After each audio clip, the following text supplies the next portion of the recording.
Olá, queridos irmãos, quero saudar a todos com a graça e com a paz de nosso Senhor Jesus Cristo.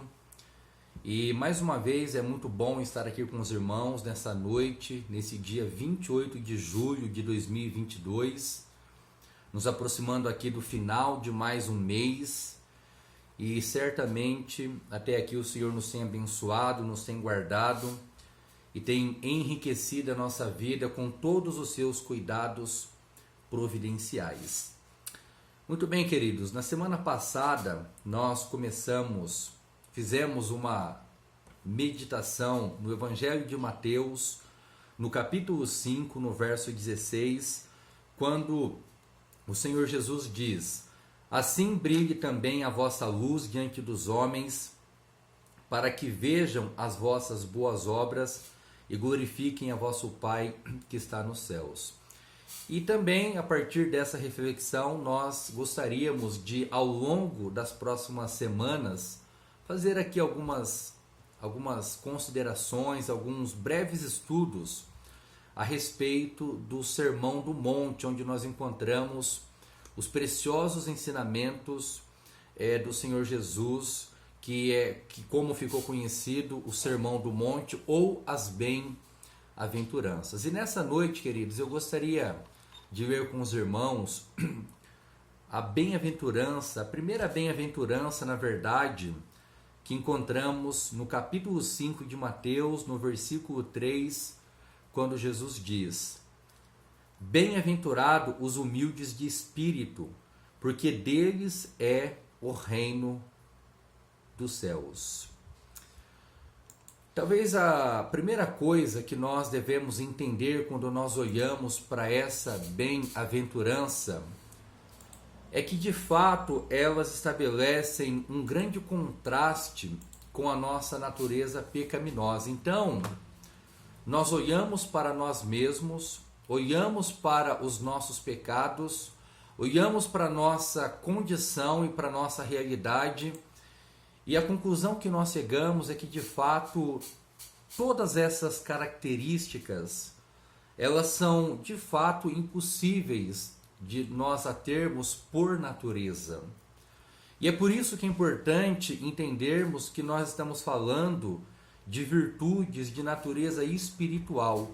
Então, quando o Senhor Jesus ele estabelece as bem-aventuranças, na verdade, o que ele está mostrando é que essas são as características de todas aquelas pessoas que foram regeneradas pelo Espírito Santo de Deus. Não é algo que nós podemos cultivar por natureza. Não é algo que possa ser aprendido num estudo, num encontro. E muito menos é algo que pode ser adquirido meramente por experiência de vida. As bem-aventuranças, elas são graças espirituais concedidas por Deus a nós, pecadores.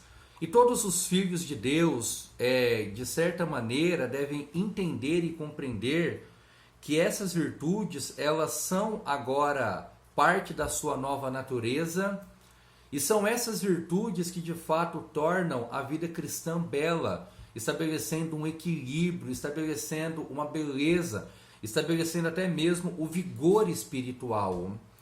E são essas virtudes também que, quando bem cultivadas, elas vão aos poucos aumentando a maturidade espiritual dos filhos de Deus.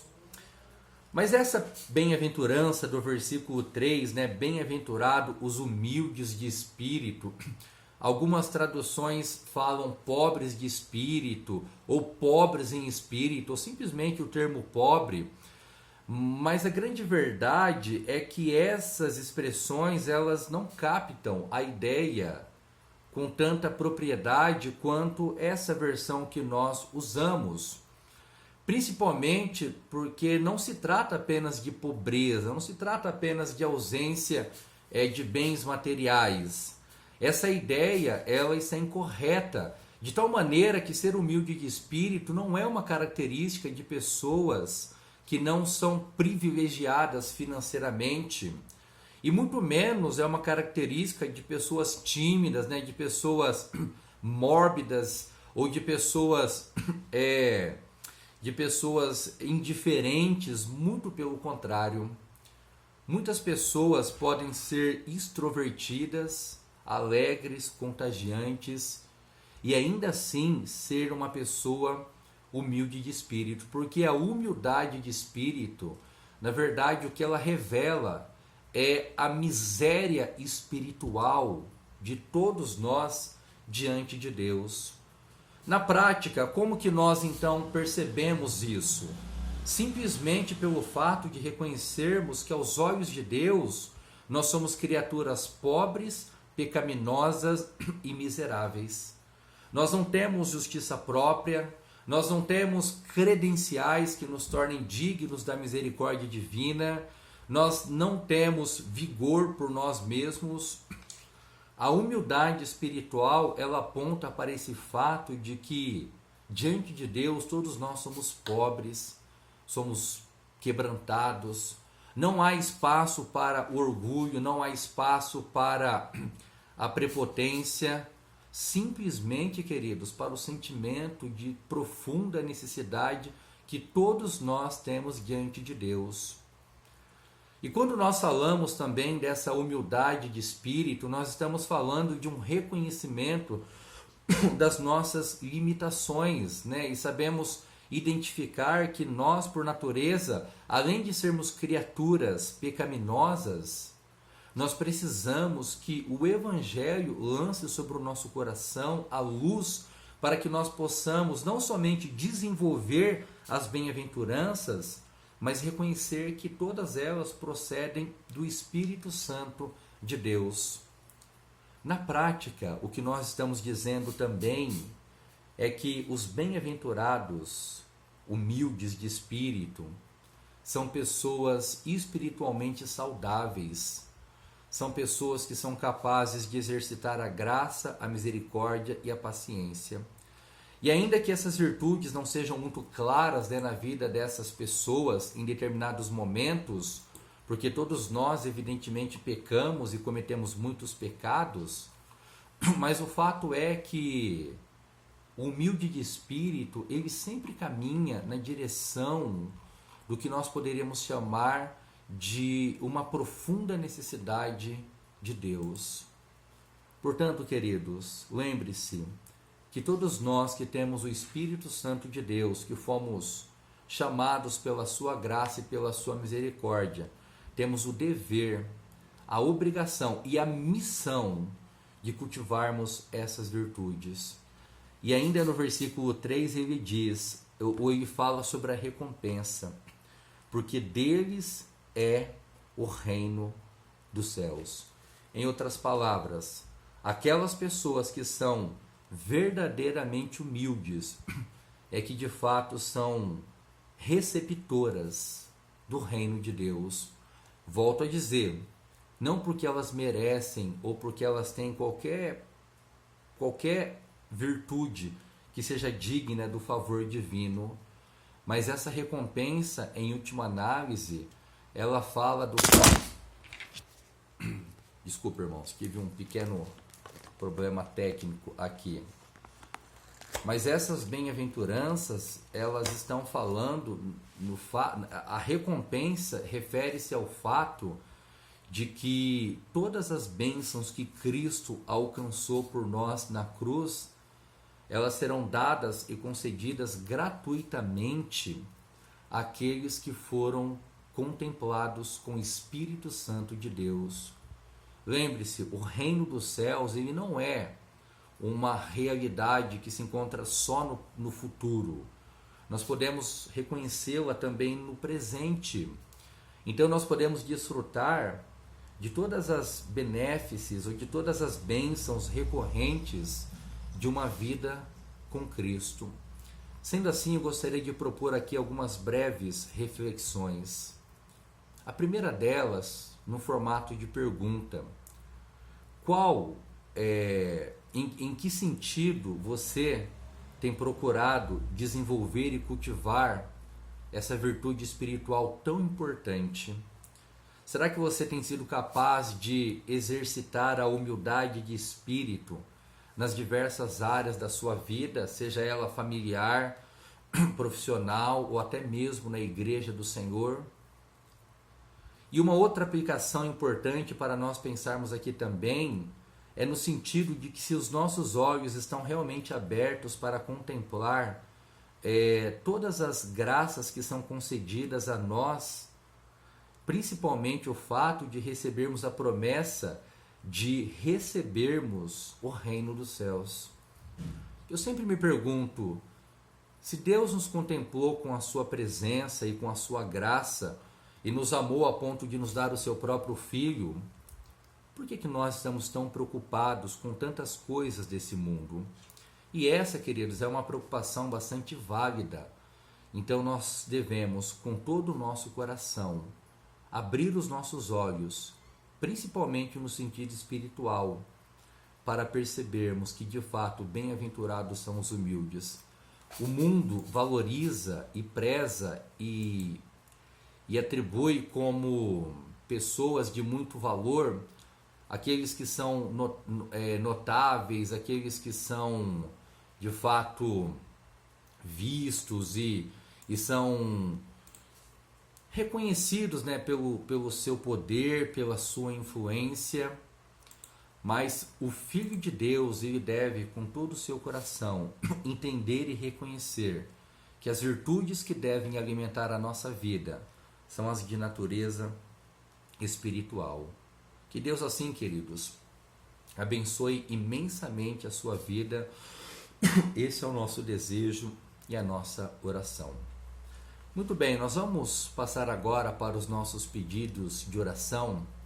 E eu tenho aqui a nossa lista, né, atualizada. Eu gostaria então de pedir que os irmãos estivessem orando pela vida do Osmair Bechior, né, que é um familiar do senhor Oreb, do seu Zeb, do seu Zei, do seu Obed também. Ele está fazendo um tratamento contra o câncer. Graças a Deus as notícias têm sido boas, né, as últimas notícias. Vamos continuar orando por ele. Também pelo Zé Berto, que é um amigo do seu Oreb, que já está há mais de 80 dias internado devido a problemas e complicações na sua saúde. Também vamos orar pela vida do Célio, né, que tem passado por tantas dificuldades na sua saúde também, agora se preparando aí para uma possível cirurgia do fêmur, né, colocação de uma outra prótese. Vamos continuar orando pela Ângela Rangel também, a nossa irmã, que segue no seu tratamento com medicamentos para aliviar as suas dores. Continuar orando pelo Túlio, pela Laura na sua gravidez e no seu repouso. E vamos agradecer imensamente também pela vida da Thaís. Graças a Deus, o resultado dos exames foi muito bom, foi maravilhoso. E nós vamos então agradecer a Deus por essa imensa bênção que o Senhor concedeu à nossa irmã Thaís. E os demais pedidos também, né? A gente tem orado aqui pela dona Nereide, pela Joselita, pela Ruth, pela dona Cidinha, Miltinho, Aniele, a dona Maria também, o senhor Oreb, a tia Linda e os demais pedidos. Muito bem, irmãos, vamos curvar as nossas cabeças e vamos orar ao Senhor nesse instante. Oremos. Senhor nosso Deus, nosso amado Pai, nós te louvamos e te agradecemos por tantas e maravilhosas bênçãos derramadas sobre cada um de nós. Te agradecemos, ó Pai, por essa meditação da Tua Palavra que enche a nossa vida com o conhecimento, abrindo os nossos olhos para aquilo que devemos de fato reconhecer e buscar como sendo o mais importante na nossa vida. E te pedimos, ó Pai, que o Senhor continue abençoando os nossos irmãos, a nossa igreja, olhando, Pai, de maneira bastante específica para os enfermos. Que o Teu amor, a Tua graça e a Tua misericórdia seja, Pai, sobre a vida do Senhor Zé Berto, sobre a vida também desse senhor, seu Osmair Bechior, sobre a vida também, Pai amado, da Aniele, da Fabiana, também, Pai, pela vida do Miltinho, da Dona Maria, irmã da Dona Nina, também, Senhor Deus amado, pela vida do Senhor Oreb, pela vida do Célio nas suas batalhas e na sua luta.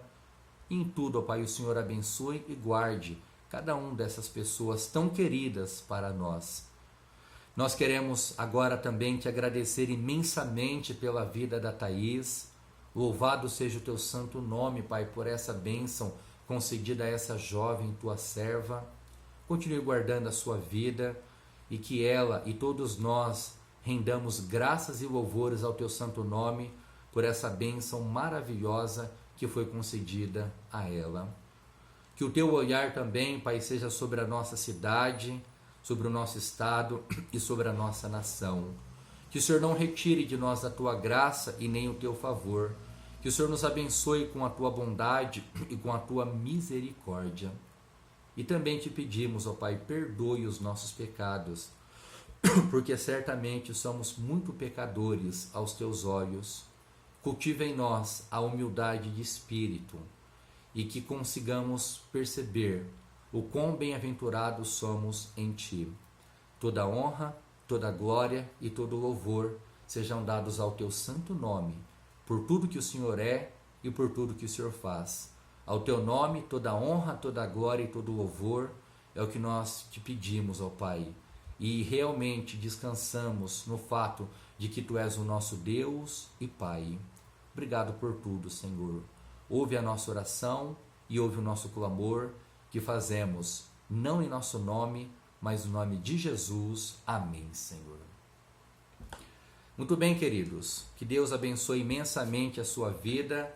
Muito obrigado por ter nos acompanhado em mais essa reunião de oração e que o Senhor assim continue te guardando e te abençoando.